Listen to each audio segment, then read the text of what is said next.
Pues amados, el, el título de la palabra de hoy, como dice en la invitación que hice, es Iré a mi Padre. ¿Por qué este título? Porque no podemos ir a nadie más.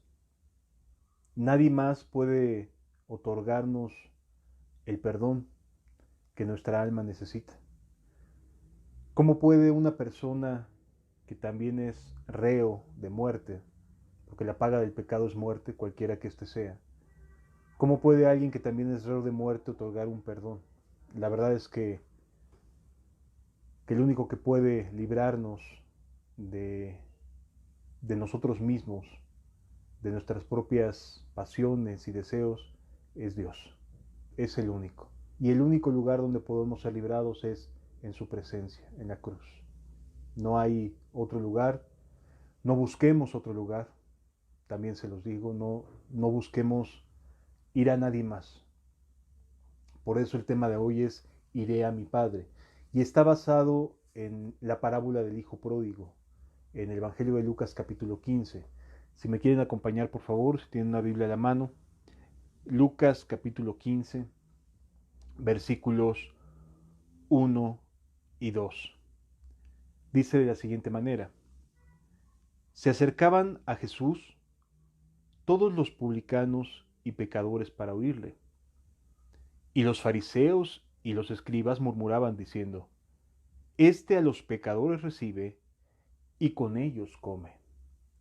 Jesús estaba atendiendo, estaba buscando compartirles las buenas nuevas del Evangelio a publicanos y pecadores. Y sucedió que las personas que lo estaban viendo, que eran los fariseos, en este caso, y los escribas, que eran personas eruditas, que eran personas bien educadas, con buenos modales, con una familia seguramente estable, que no estaban acusados de ningún tipo de pecado escandaloso, cuando menos. Nos encontramos aquí ante un sector de personas que se ven a sí mismas como mejores que otros, como mejores, más santos, más entregados a Dios, más consagrados, más el título que querramos ponerle. Nos encontramos aquí entonces ante personas que tienen un concepto de sí mismo, de su vida espiritual, como superiores a los demás. Y entonces esto genera una aparente indignación, o mejor dicho, no una aparente, se indignaron, se molestaron, se incomodaron con Jesús, porque decía, este a los pecadores recibe, a los publicanos y pecadores recibe, y con ellos come. ¿Sí? Recordemos que la idea que tenían en aquella época es que mientras menos convivieras con alguien que sabías que estaba en algún pecado, eras más santo. La idea era que no te fuera a contaminar su presencia, no te fuera a tocar, que lo que estuviera haciendo en ese momento la persona te fuera a hacer algún tipo de influencia. Entonces, la idea que tenían era que para santificarte tenías que alejarte de los pecadores y de los publicanos. Por lo tanto, les llama mucho la atención que Jesús reciba a los pecadores y reciba a los publicanos, personas que no eran bien vistas en la sociedad judía. Y entonces Jesús les refiere la siguiente parábola y les dice, entonces Él les refirió esta parábola y comienza a dar tres parábolas acerca de lo que significa el reino de los cielos tratando de venir a salvar lo que se había perdido. Y entonces Jesús lo que explica es cuál es la razón de que estuviera en la tierra. Si la razón de que estuviera en la tierra era venir por los justos, pues la verdad es que no tendría ningún sentido el sacrificio que hizo, si las personas fueran justas por sí mismas. Pero la verdad es que nadie puede ser justo por sí solo. Necesitamos entrar por la puerta angosta, necesitamos entrar por medio del sacrificio de Jesús. Entonces, nos narran dos parábolas, una es la de la oveja perdida, otra es la de las 10 dracmas cuando se pierde una de estas, y la tercera que es la que el día de hoy quiero que podamos reflexionar, es la de el hijo pródigo. ¿Por qué? Porque en los tres casos, en las tres parábolas, una persona se pierde. Una es comparada a la oveja, otra es comparada con un dracma que se pierde dentro de casa y otra es comparada con el hijo que se va a una provincia muy lejana y despilfarra todos los bienes de su padre. En otras palabras, en los tres casos, encontramos a personas perdidas, ¿sí? Personas que se encontraban lejos de Dios. Y no tan lejos de Dios también es cierto. Porque, por ejemplo, la mujer que se le pierde el dracma está en su propia casa. Y vive perdido, o vive, esta moneda cae dentro de su propia casa y se rueda, se va hacia abajo de algún lugar, pero estando dentro de la propia casa de la dueña, ¿no? Esto nos habla de que estaban dentro estos tres personajes de lugares seguros y sin embargo se pierden, se van de la presencia de, en el caso de la primera parábola, del pastor, en el caso de la segunda, se caen de la persona que las estaba cuidando y en el caso de la tercera se aparta de su padre. ¿Sí?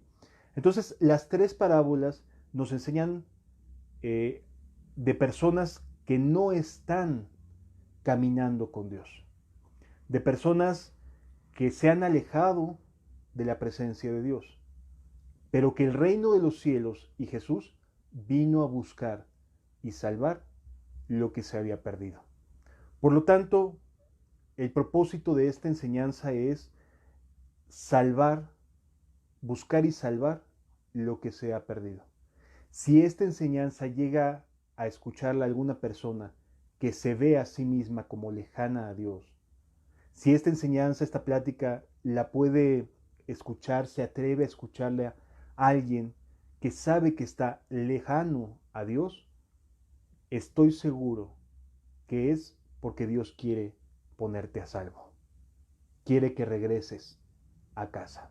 ¿Sí? Bien, vamos a leer a partir del versículo 11 y nos dice de la siguiente manera la escritura. También dijo, un hombre tenía 2 hijos.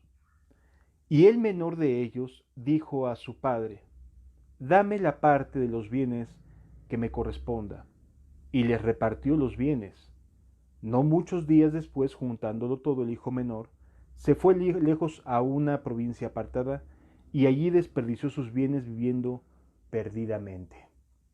¿Qué nos encontramos en este momento? Nos encontramos con que el reino de los cielos nos va a dar la enseñanza a través de 2 personas, de 2 hijos. ¿Sí? Las otras 2 parábolas tenían que ver con animalitos, uno con una oveja perdida y el otro con una moneda que se extravía dentro de la propia casa de la dueña. Pero en este caso Jesús decide personificar a las personas que se alejan de Dios. Nos encontramos aquí con que un padre tenía 2 hijos y nos llama la atención que dice la escritura, y el menor de ellos dijo a su padre, dame la parte de los bienes que me corresponda, y le repartió los bienes, y les repartió los bienes.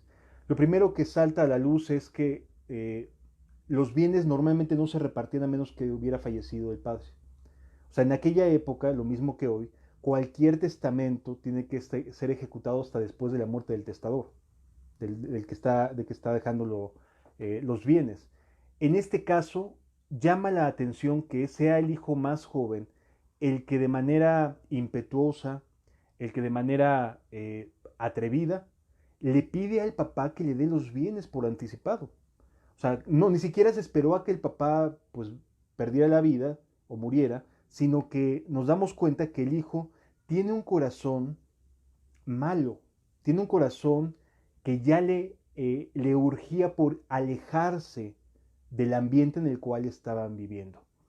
La mayoría de las personas que hoy en día asisten a las congregaciones o asisten a algún lugar, probablemente vivan muy bien durante algún tiempo. Y llegado el momento, llegado a un punto, puede existir la posibilidad de que se cansen, se fastidien, se harten, decaiga su ánimo, y en lugar de crecer el amor y la misericordia y que lo disfruten, comienza como a haber un deterioro en la relación con el Padre.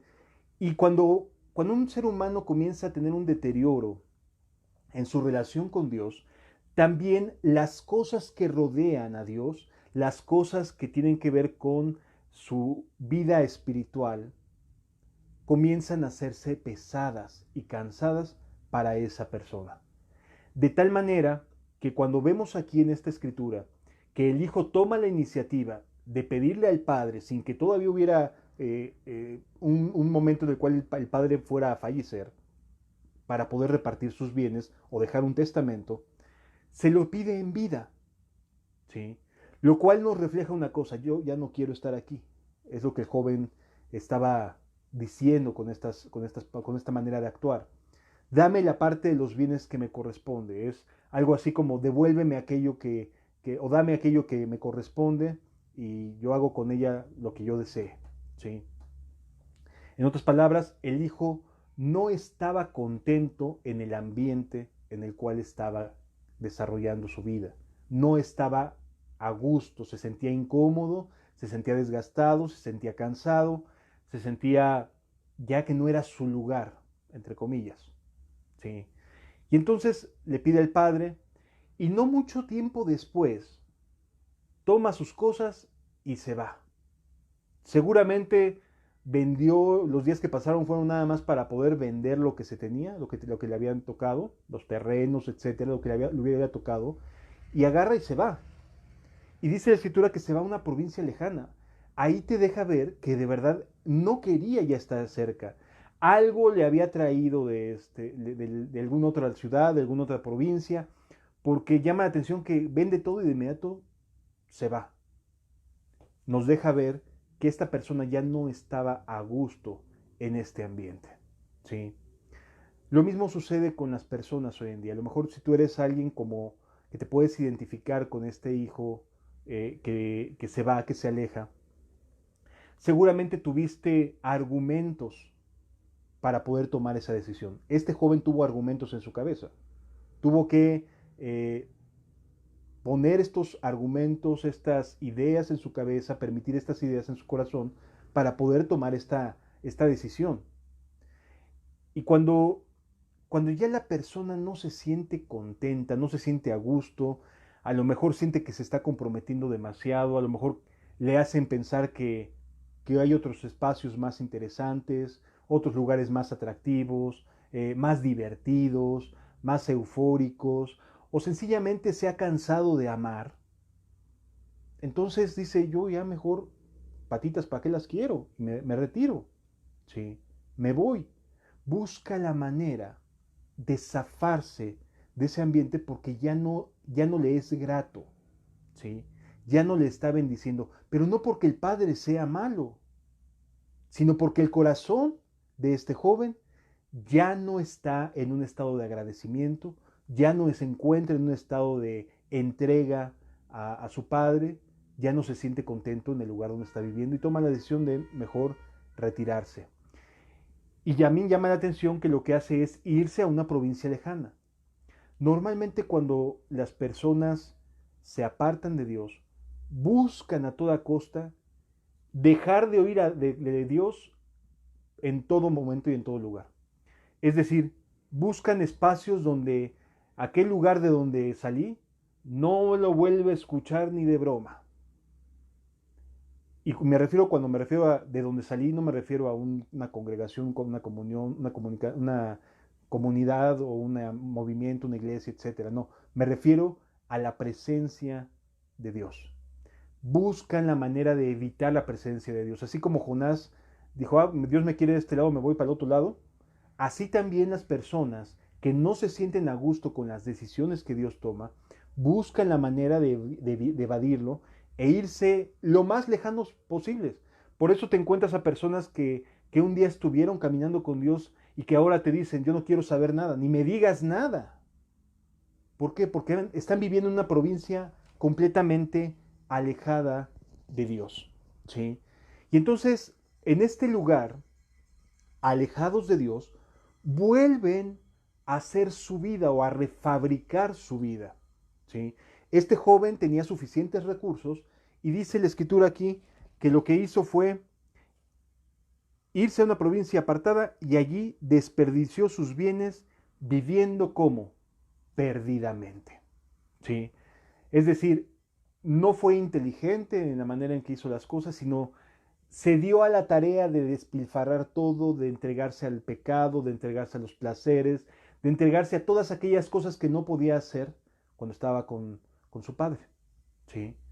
Porque le daba pena, porque que fueran a decir, bueno, aquí, como nadie lo conoce, como nadie sabe de ella, hace lo que quiere, vuelve a reconstruir su vida, pero ya lejano a Dios. Por lo tanto, cualquier cosa que le huela a una cuestión de Dios, religiosa, de iglesia, una invitación, una predicación, cualquier cosa, la primera inercia que tiene es de rechazo. ¿Por qué? Porque está viviendo perdidamente. Y en el momento en que está viviendo perdidamente el joven, no recibe absolutamente nada. No le brilla nada más que el placer y el pecado. ¿Sí?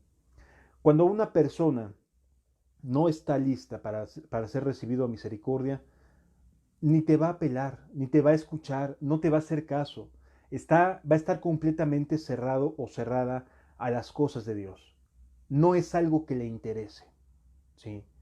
Está viviendo en su nueva forma de vida, en su vida, en lo que ha decidido estar, en los deleites, en el pecado, está entregado o entregada completamente a vivir del placer, de las emociones, del a ver qué me trae este nuevo día, y así vive perdidamente.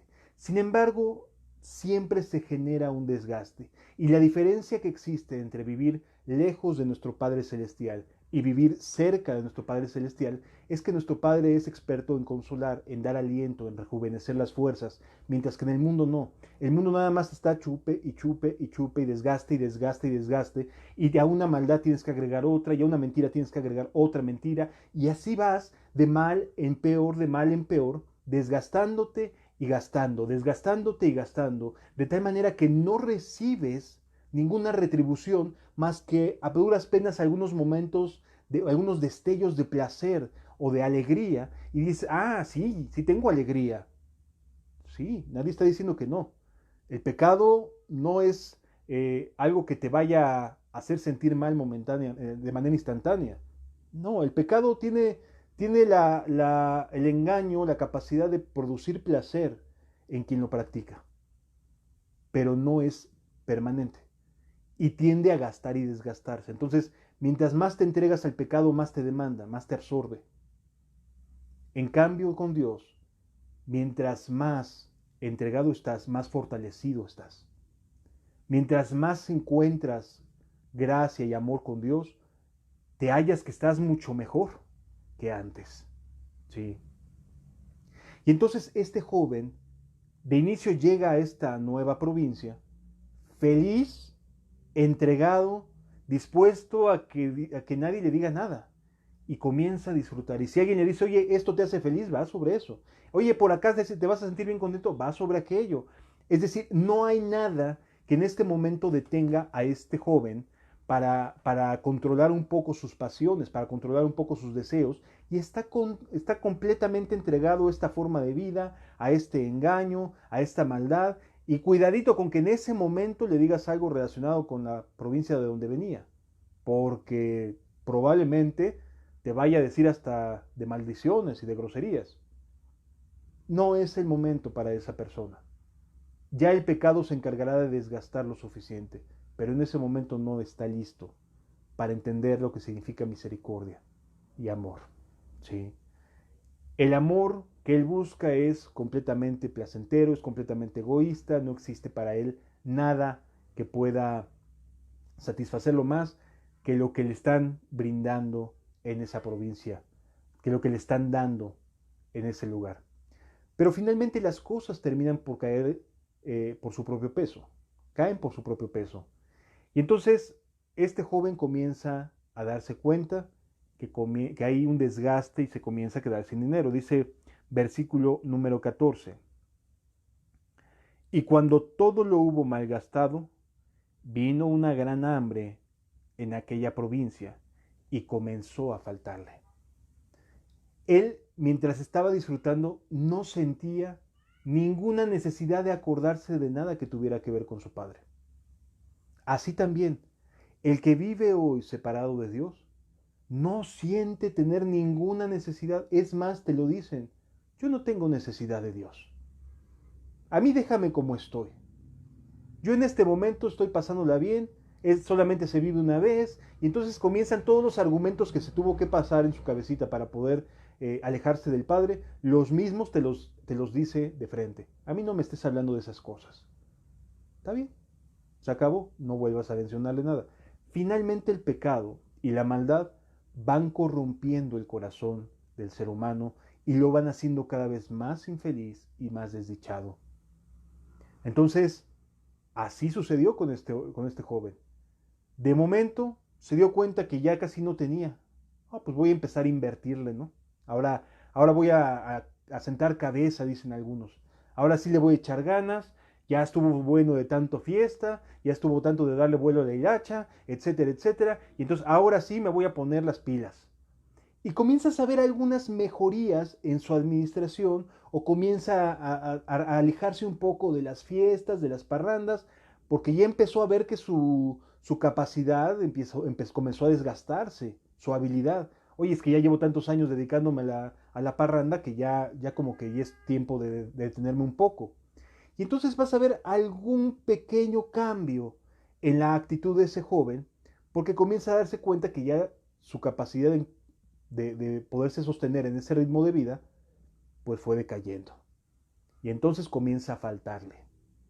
Y entonces, aunado a eso, Dios dice en su palabra que nos va a hablar de amor en el desierto. Y cuando vienen las sequías, es cuando más se nota que estamos en un desierto, que estamos viviendo de la ilusión que el mundo ofrece. Porque las sequías vienen de tiempo en tiempo, de vez en vez. Si a lo mejor ahorita tú no has estado viviendo una sequía y no quieres oír nada, lo puedo entender. Ya vendrá tu sequía, ya vendrá tu desierto. Porque ahorita a lo mejor puede ser que estés viviendo en la parranda, en la felicidad del momento del pecado que te puede brindar. Pero vendrá tu tiempo. Y para aquellos que ya están en este tiempo, que ya les falta, que ya empiezan a sentir que no tienen de dónde poder agarrarse, porque este joven empezó a ver sus bolsillos y dijo, caray, ya no tengo esto, ya no tengo aquello, ya me está haciendo falta esto, y una sequía grande, y entonces los productos se encarecen cuando hay sequía, porque los tienen que mandar a traer de otro lado, y ya no me está alcanzando con lo que tenía. Ya tengo que hacer mayores esfuerzos por ir a buscar a otros lugares algo que me alimente. Y así el pecado hace lo mismo.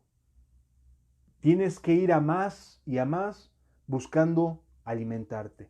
Y cada vez te vas dando cuenta que los esfuerzos son más demandantes para poder sentir esos momentos de alegría, para poder tener esos momentos de aparente felicidad. Así de igual manera, una sequía implica que todo alrededor se va a encarecer. Todo va a costar más, todo se va a elevar y así este joven vio que todo lo que tenía comenzó a diluirse y empiezan a caérsele sus ilusiones, como edificios que van cayendo uno y otro y otro. Así también este joven estaba mirando como todo lo que se había imaginado que iba a ser su vida viene cayéndose a pedazos.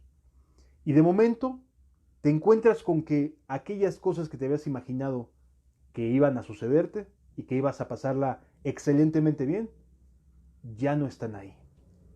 Ya te dejaron, ya te abandonaron, el amor fracasó, lo que esperabas que sucediera no pasó, te desilusionaron, etcétera, etcétera. O sea, pasaron mil cosas y todo lo que tú esperabas se vino abajo. Pero no pierdes la esperanza. Dices, algo tengo que hacer.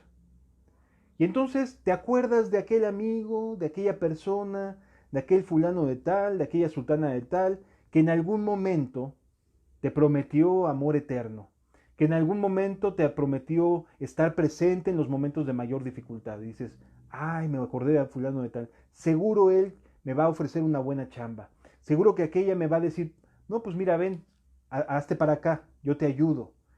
Y entonces se acerca con algún vecino, con algún ciudadano de aquella zona.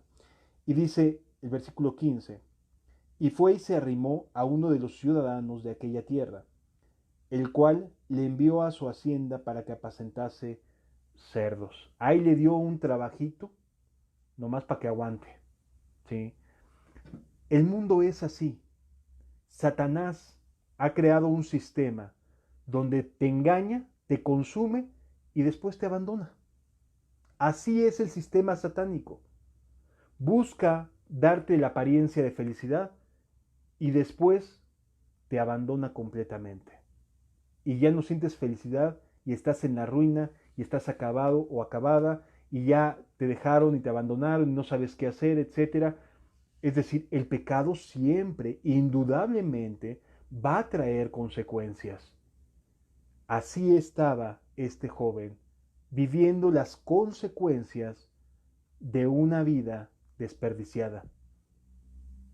Nos dice aquí la escritura que fue y se arrimó con uno de sus ciudadanos, fue y pidió alguna chamba, le pidió ayuda tal y medio le ayudaron, ¿no? Pues ve y ahí ayuda a fulano de tal y ponte a hacer esto, ponte a hacer aquello, etcétera. Y entonces nos encontramos con que comienza a trabajar en, en esta hacienda, pero siempre sigue insatisfecho. Ya nada parece llenarle. ¿Sí? Y en lugar de decir, bueno, cuando menos ya tengo un salario, dice, ay no, pues otros comen mejor que yo. Y comienza a ver hasta los cerdos, ¿no? Y las algarrobas le parecían suculentas, cuando para un judío, y como él había crecido, un cerdo era algo inmundo. Bueno, pues hasta eso se le antojaba. O sea, ya estaba tan insatisfecho, estaba tan hueco y tan vacío, que nada en lo absoluto le llenaba, nada le satisfacía. Este es el momento en el cual aparece un recuerdo. Dice la escritura en el versículo número 17. Y volviendo en sí, dijo, ¿cuántos jornaleros en casa de mi padre tienen abundancia de pan y yo aquí perezco de hambre? Se acordó de su padre durante todo su tiempo de fiestas, de estar evadido, de querer estar lejos de la provincia. No se acordó. ¿En qué momento las personas se acuerdan de Dios? Cuando les falta.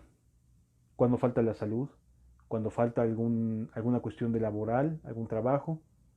¿Cuándo se acuerdan de Dios? Cuando les va mal. ¿Sí? ¿Cuántos jornaleros tienen comida? No les faltaba nada. Y yo aquí, dice, perezco de hambre. ¿Qué hizo que este joven volviera en sí? Un recuerdo. Un recuerdo. ¿Y cuál era este recuerdo? Uno muy sencillo. ¿Cuántos jornaleros en casa de mi padre tienen abundancia de pan? Ya ni siquiera se acordaba de lo que él comía, sino se acordó cuando menos de lo que los jornaleros de su padre sí se alimentaban bien. ¿Esto de qué nos habla? Cuando existe la necesidad en el corazón, cuando ya estamos hartos y cansados de vivir una y otra y otra y otra vez, cometiendo los mismos errores, las mismas maldades, cayendo una y otra vez, es momento de detenerse, es momento de volver en sí, es momento de ser reflexivos, de decir, a ver, ¿por qué estoy sufriendo? Mejor pienso qué hacer. Y dice la escritura, y yo aquí padezco de hambre. Versículo 18. Me levantaré e iré a mi Padre. Ya se había dado cuenta que los amigos no funcionaban. Ya se había dado cuenta que los amores que había cultivado durante todo ese tiempo de estar lejos de Dios no le servían de nada. Ya se había dado cuenta que no tenía nada en que apoyarse, ni quien le tirase una mano para poderlo ayudar. Ya se dio cuenta en este momento de lo que se había perdido, de aquel lugar de donde había salido, y no era para nada como lo que estaba viviendo.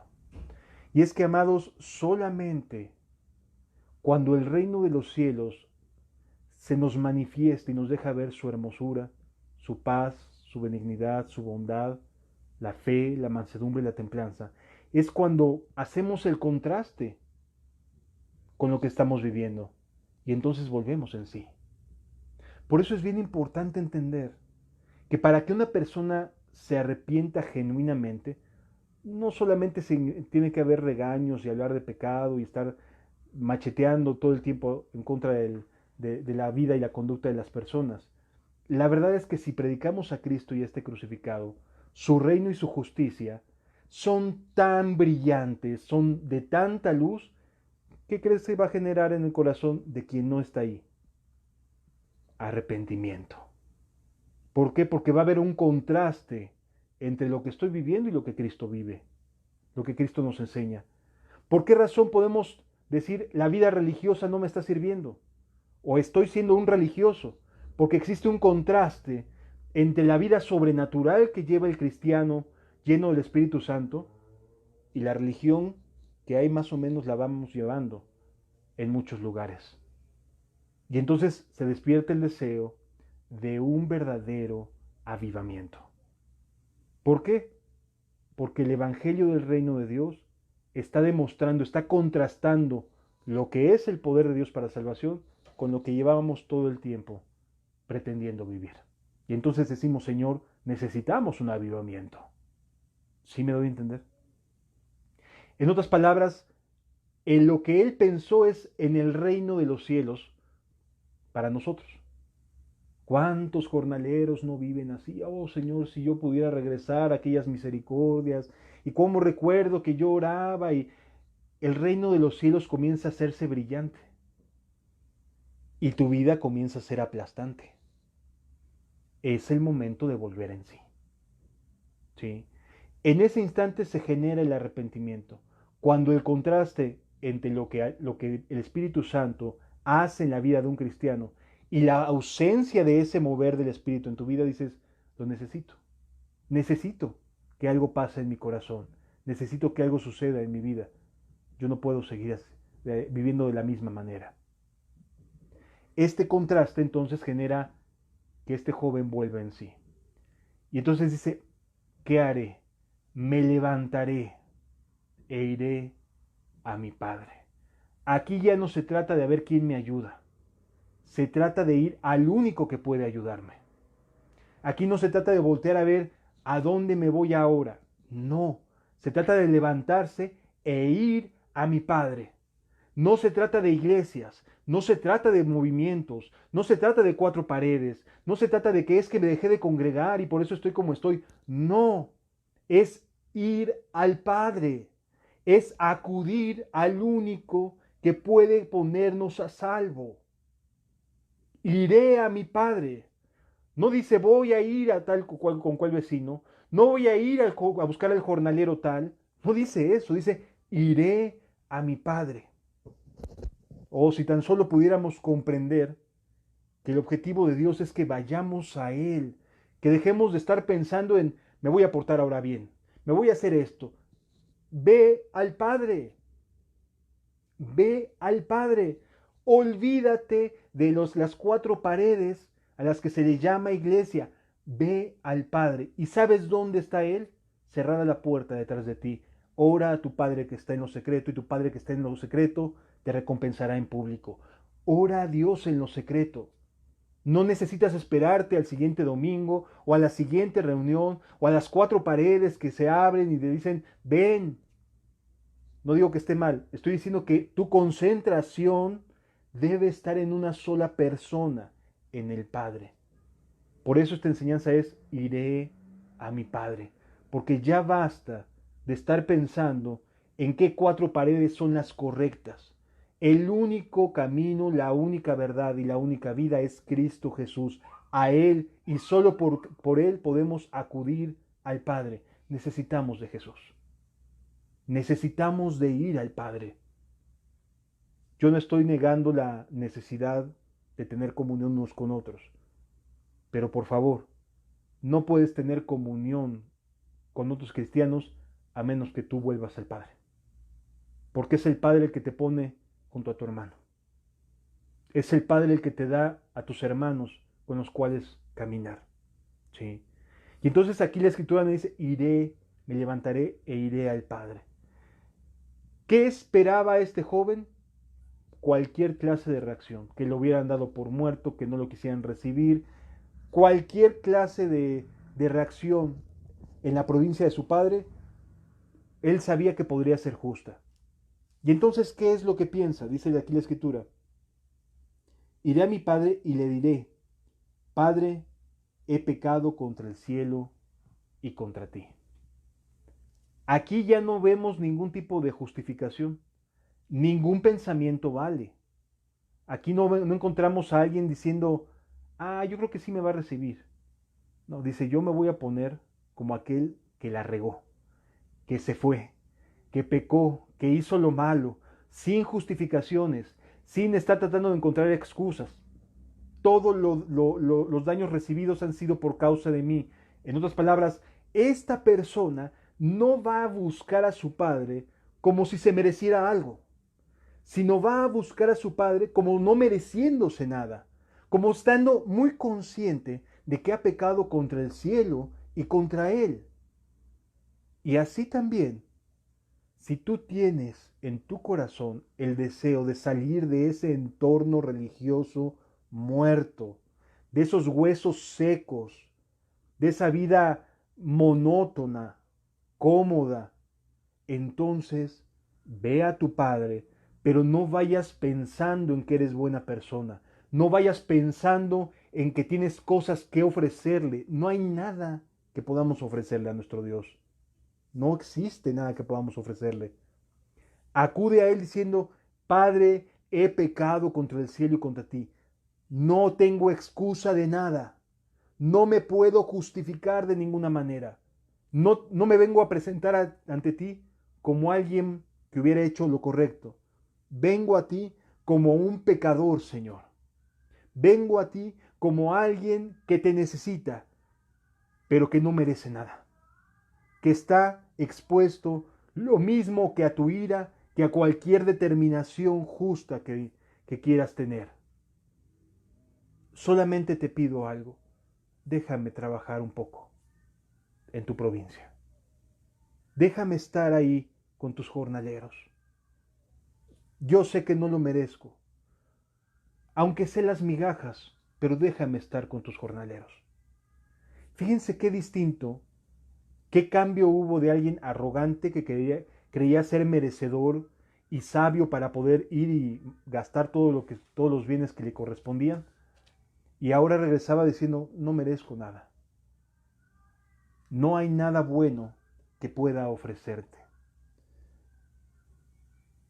Dice el versículo 19: ya no soy digno de ser llamado tu hijo. Así hay que encontrarse con Dios nuevamente, amado. No como si fuera alguien que hubiera vivido grandezas. No. Acércate con Él. Así, no soy digno de ser llamado tu hijo. O sea, la verdad es que no represento, Señor, a un hijo de Dios. No lo soy. Si lo fui, si tuve victorias hace 15, 20, 30 años, 40 años, hoy por hoy, Señor, no soy digno de ser llamado tu hijo. Y de inmediato el adversario te va a decir: ¿cómo crees? Pues acuérdate que fuiste, etcétera. O sea, primero te quería completamente perdido y ahora te está queriendo decir que necesitas decirle a Dios algunas cosas que sí hiciste bien. No todo puede ser malo, ¿verdad? No te pongas a pensar en que hiciste algo bueno. No voltees a nada de tu pasado. No mires nada que creas haber hecho bien. No soy digno de ser llamado tu hijo. Cuando te acerques a Dios, acércate con este estado de conciencia. No merezco la vida de un hijo. No merezco la vida de un hijo de Dios. Es más, me he ganado a pulso el propio infierno. Ese es el lugar que yo merecería. Estoy aquí sin nada bueno que ofrecerte, sin nada bueno que pueda yo decirte, ayúdame. Todo lo gasté mal. Todo lo hice mal.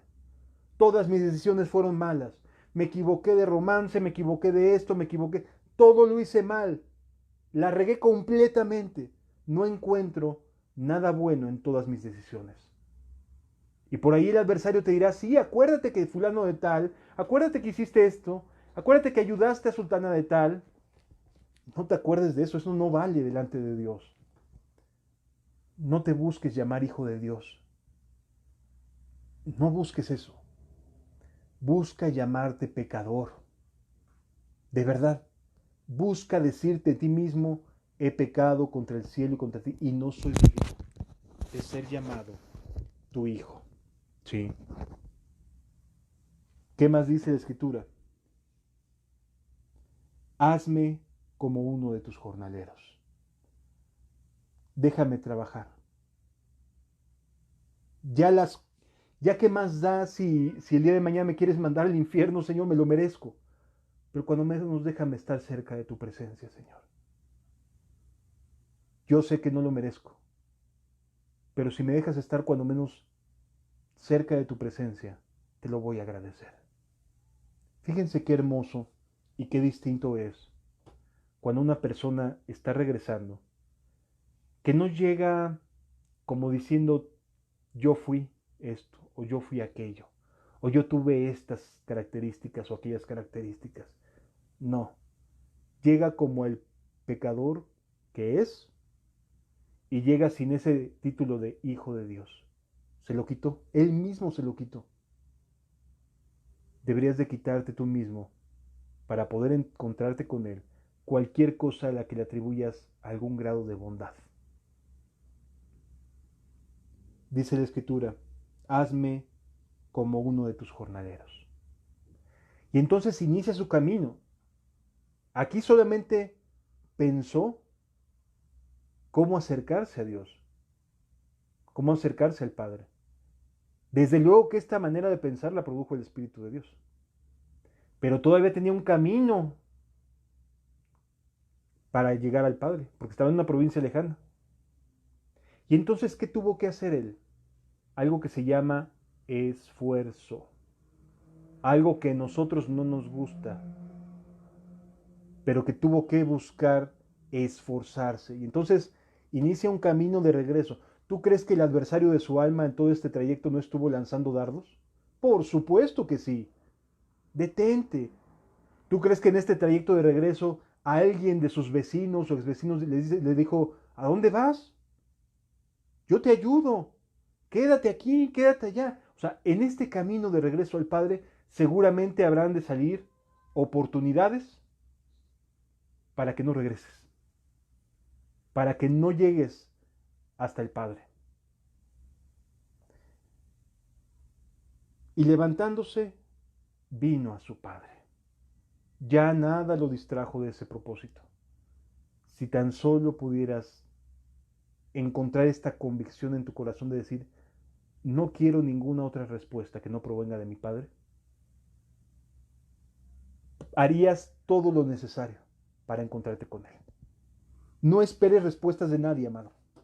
Solamente de una persona, de Dios. Cierra la puerta detrás de ti y ahí va a estar Él, dispuesto a escucharte. Y levantándose vino a su padre. Y cuando aún estaba lejos, ¿qué hizo el padre? No se sentó a esperar hasta que llegara, ¿verdad? ¡Cuánta misericordia de Dios! Él corrió a su encuentro. El hijo lo único que hizo fue esmerarse un poco. Y el padre corrió a su encuentro, descendió de los cielos para darse por ti.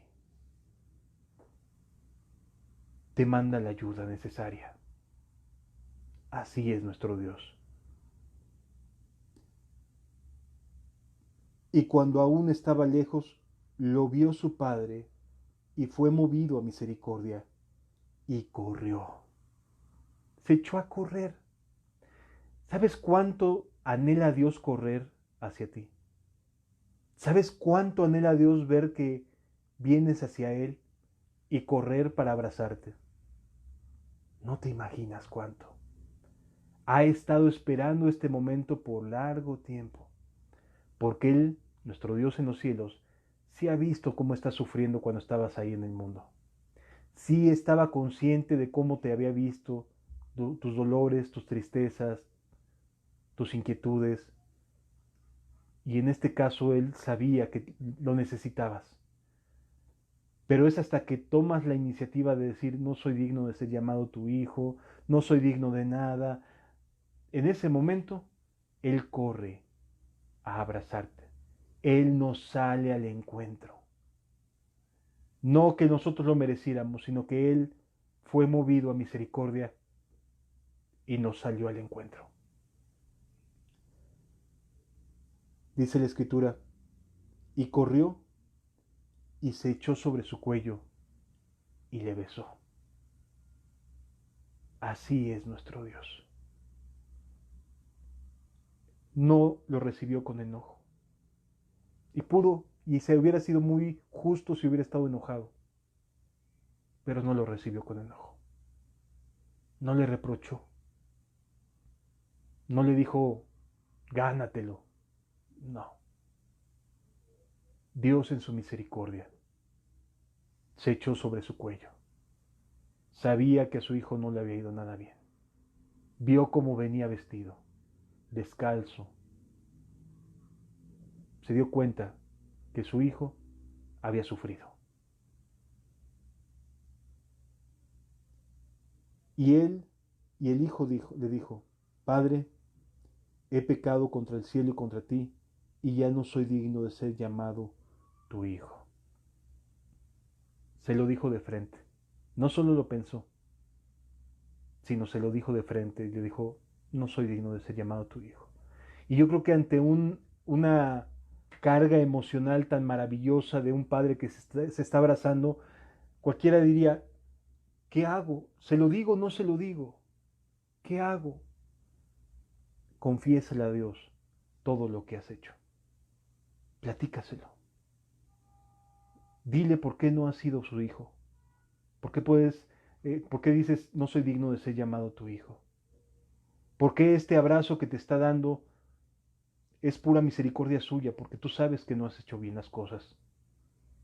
Tú sabes que no has creído como debes. Tú sabes que has evitado el compromiso. Tú sabes que has caído en ingratitudes. Que no has sido tan fiel como Él ha querido.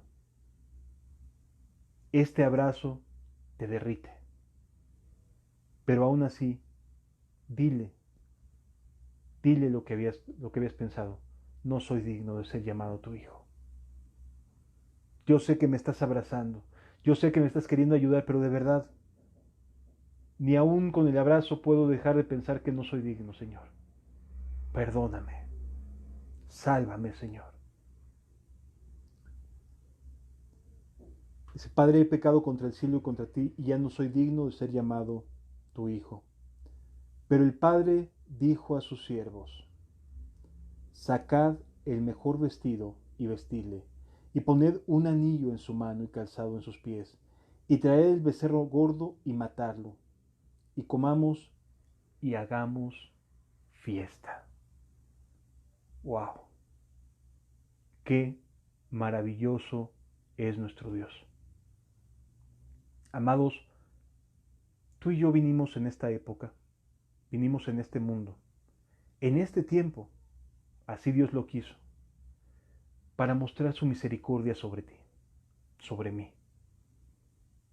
para mostrar que Él es un Dios maravillosamente justo y fiel y misericordioso. Y que sí, no merecemos nada, no hemos hecho nada bueno. Y por eso su misericordia brilla mucho más. Por eso es alguien admirable, porque después de tanto tiempo de vivir lejos, hoy estamos cerca. Y entonces le pide a sus siervos, traigan el mejor vestido, saquen un anillo de oro, pónganle zapatos. ¿Sabes quiénes son esos siervos? Nosotros los hermanos. Los que así debemos de recibir a los que estuvieron perdidos. Y aquí aprendemos también, misericordia quiero y no sacrificio. Aquellos que hemos en otro momento, habiendo sido recibidos a misericordia, tenemos que actuar exactamente igual. No podemos juzgar a quien el Padre está amando, a quien el Padre está recibiendo. ¿Quiénes somos para creer que somos más importantes en nuestros juicios o nuestras opiniones? No, mi amado. Ponle calzado a aquel que estaba perdido. Ponle anillo de oro a aquel que no lo tenía. Viste a aquel cuyas ropas están roídas por el pecado. Ese es el anhelo de Dios. Así se actúa con misericordia. Misericordia quiero y no sacrificio es amando como nuestro Padre ama. Y entonces hagamos fiesta, gocémonos porque uno más es rescatado. No nos quejemos, no nos enojemos, no digamos por qué este sí y aquel no. Gocémonos con aquellos que Dios va regresando a su corral, a su mies. Pero el padre dijo a sus siervos, sacad el mejor vestido. Señor, pero es que este acaba de llegar. Acaba de llegar, ¿a poco ya? ¿Ya así nada más? ¿Quién lo trajo? ¿Su buena voluntad o la buena voluntad de Dios? ¿A quién le damos la gloria? A Dios. Porque este hermano muerto era y ha resucitado, perdido estaba y ha sido encontrado. ¿Tú crees que no vale la pena ponerle un vestido nuevo? ¿Tratarlo como hermano? ¿No como alguien ahí de segunda clase, de segunda categoría? De ninguna manera. La misericordia nos enseña a ponerle anillo en el dedo de nuestros hermanos, a calzarlos, a ponerles nuevamente vestidos, a hacer fiesta, a matar al becerro más gordo y hacer fiesta, a gozarnos, porque nuestro hermano ha vuelto a casa. Versículo 24 dice, porque mi hijo muerto era y ha revivido, se había perdido y es hallado, y comenzaron a regocijarse. Y su hermano mayor estaba en el campo, y cuando vino y llegó cerca de la casa oyó la música y las danzas, y llamando a uno de los criados le preguntó qué era aquello. Él le dijo, tu hermano ha venido y tu padre ha hecho matar el becerro más gordo por haberle recibido bueno y sano. Entonces se enojó y no quería entrar. Habrá hermanos que se molesten porque se le hace fiesta a alguien que muerto estaba y ha resucitado, perdido estaba y ha sido hallado. Habrá hermanos que no alcancen a entender lo que significa misericordia quiero y no sacrificio. Pero el Padre se encargará de salirles también al encuentro. Así como aquí. Ellos no quieren saber nada, ellos, oh, ¿cómo es posible? Y se llenan de celo. No te preocupes. Gocémonos con los hermanos que se arrepienten y vuelven a la casa del Padre. Y de los que se indignan porque regresaron, ni te preocupes, que Dios se va a encargar también de ellos. Nos va a ayudar y les enseñará lo que significa misericordia quiero y no sacrificio. Así que no te preocupes demasiado por los que se enojan. Gózate con los que son encontrados. Viste a los que son hallados.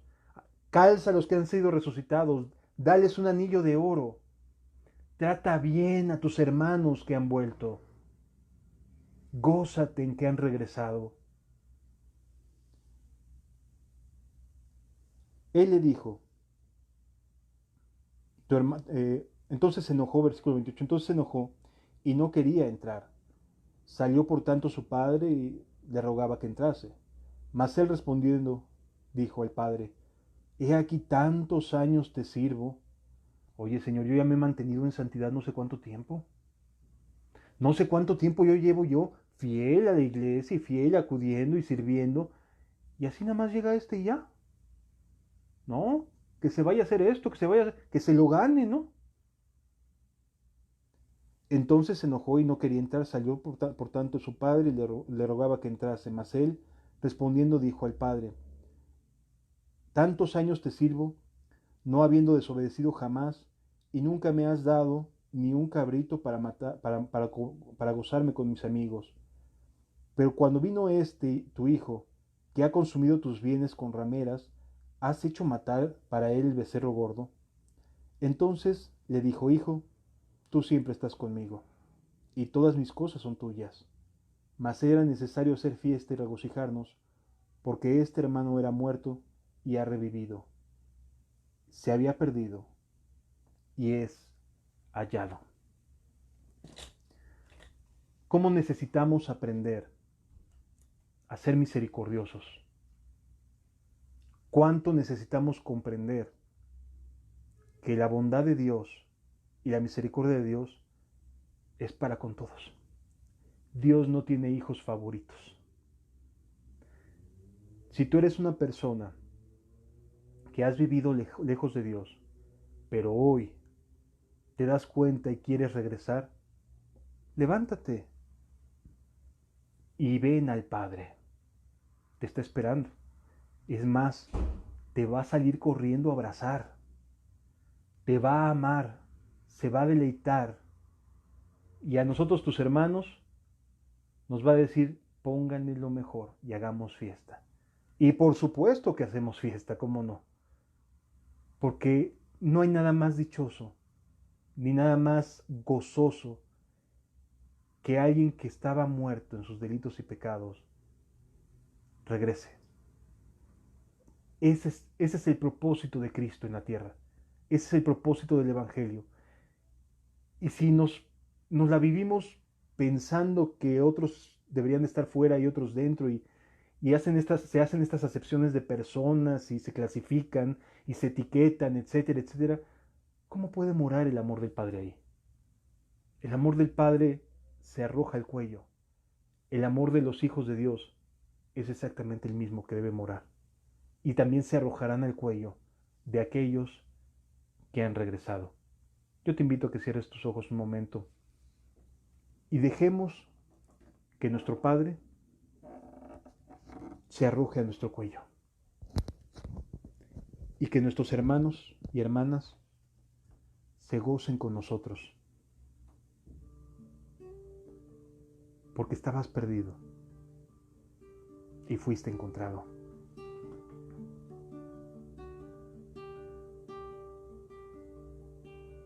Padre, gracias por tu palabra.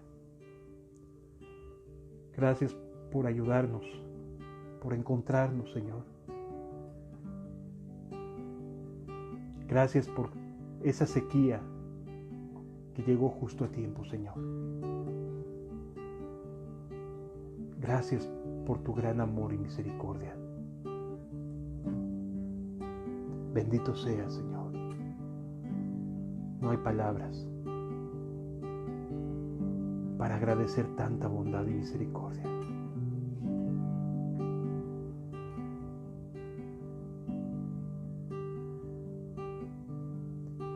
Cuando tú llegaste a mi vida, las cosas cambiaste en mí. Mi corazón llenaste de alegría, del gozo de estar junto a ti. Toda la oscuridad que había en mí transformaste con tu luz. Tu poder y tu amor derramaste en mí. Has creado una nueva esperanza en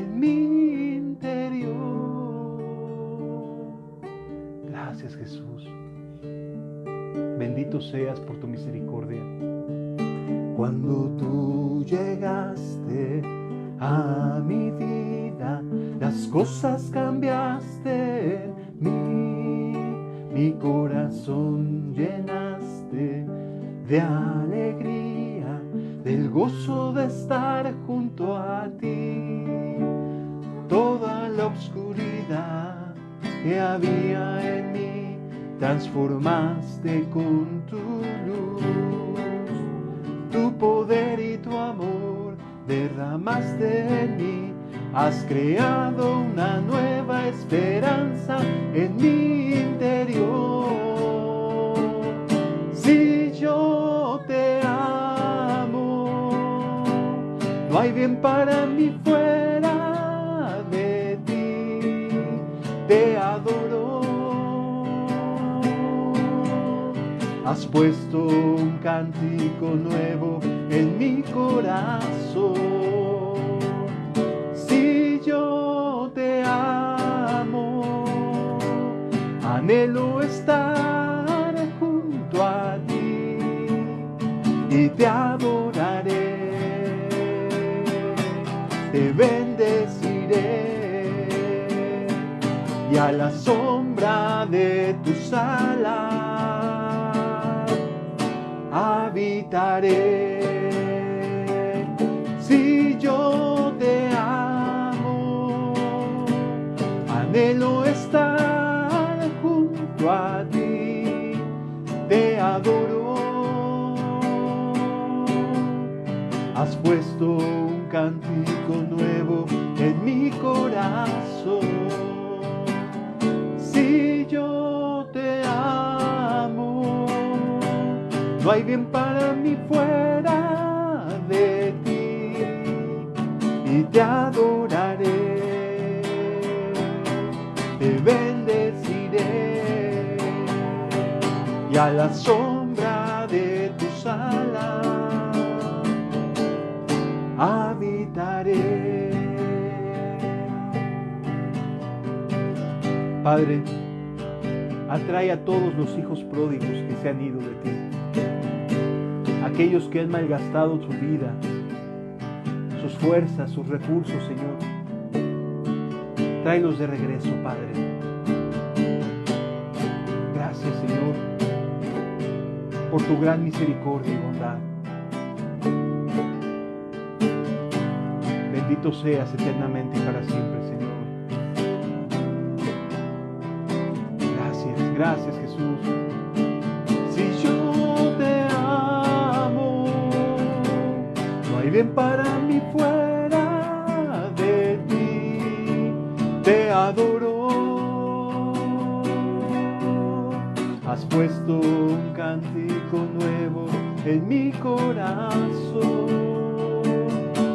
Si yo te amo, no hay bien para mí fuera de ti y te adoraré, te bendeciré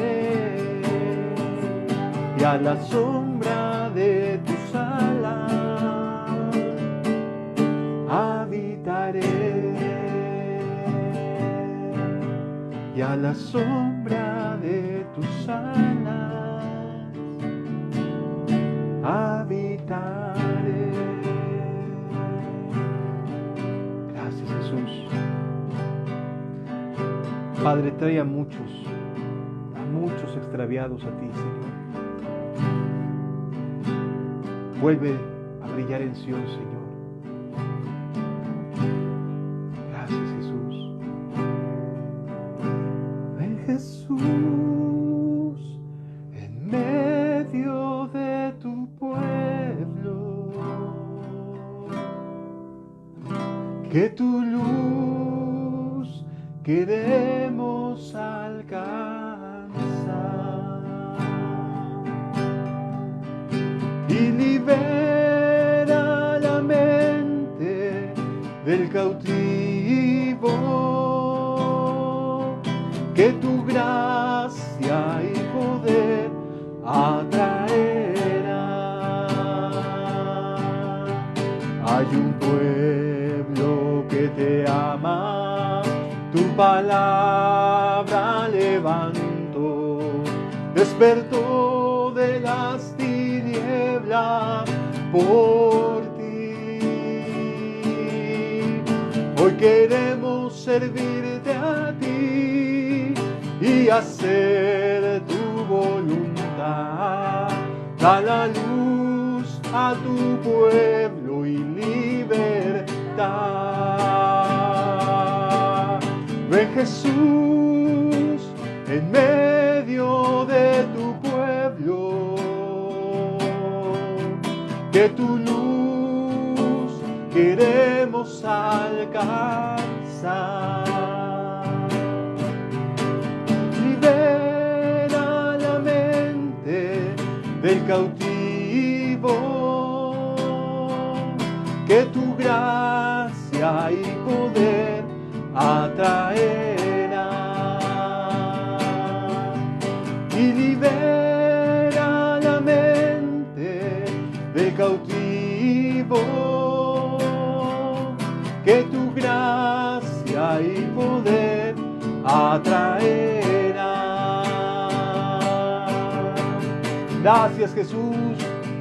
Oh, ven, Señor Jesús, Señor Jesús. Oh, ven, Señor Jesús, Señor Jesús.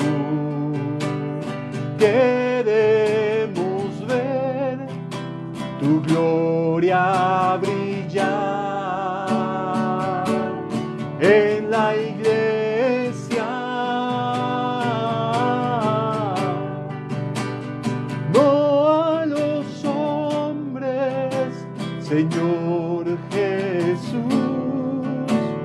sino a tu nombre, Señor Jesús. Sea la gloria por tu victoria en la cruz del Calvario. Los hombres, Señor Jesús, sino a tu nombre, Señor Jesús. Sea la gloria por tu victoria en la cruz.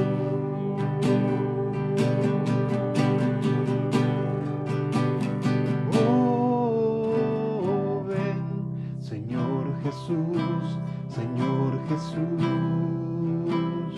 Oh, ven, Señor Jesús, Señor Jesús. Queremos ver tu gloria brillar en la iglesia. No a los hombres, Señor Jesús, sino a tu nombre, Señor Jesús. Sea la gloria por tu victoria en la cruz. Sea la gloria por tu victoria en la cruz. Gracias, Jesús. Bendito seas, porque has vuelto a dar vida donde ya no la había, Señor. Por supuesto que estos huesos secos pueden volver a vivir.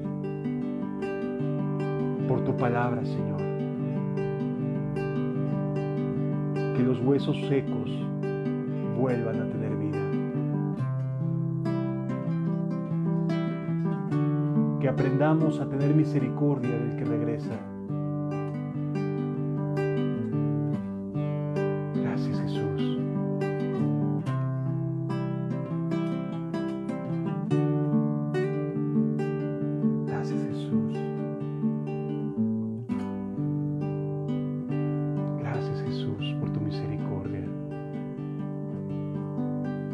Cuán bueno es estar en tu presencia, Señor.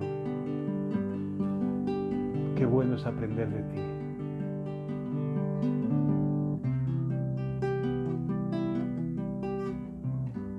Gracias, Jesús.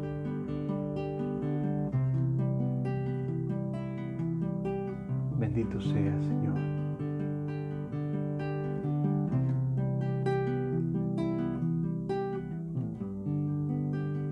Bendito seas. Gracias. Gracias, Jesús. Gracias.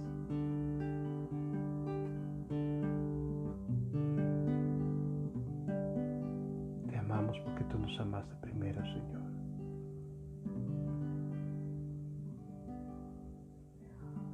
Gracias.